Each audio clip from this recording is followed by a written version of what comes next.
y'all mind if I just crash out for a moment? Because I just read an article about Stephen Miller and Katie Miller, his wife, moving into military housing on a military base in DC.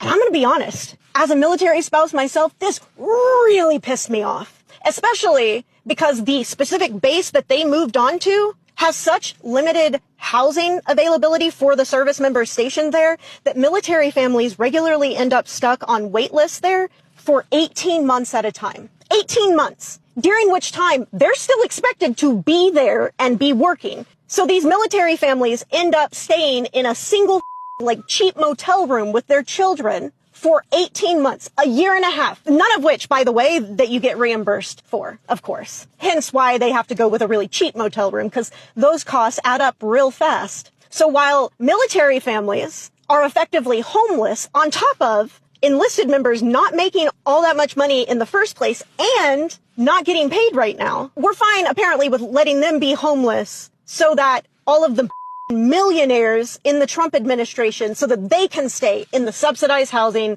meant for service members. And this is despite the fact, by the way, most of these own their own homes in DC. They're just choosing not to use them. Stephen and Katie Miller own a home in DC that is worth nearly $4 million. But now they're listing it for sale because they don't need it anymore, baby. They're going to stay in taxpayer subsidized military housing instead. And who the cares about the military family that would have otherwise been staying there and is now instead stuck spending hundreds of dollars a day on a single motel room for them and their children in the heart of DC. And their justification for this, by the way, is that, oh, well, they've just been receiving so many threats. But Katie Miller shared a photo of one of those threats, and it was literally just sidewalk chalk in front of their house. The only other confirmed threat they've gotten was a 65-year-old woman who lives in their neighborhood in DC and made some mean homemade posters, and they had her arrested for that. And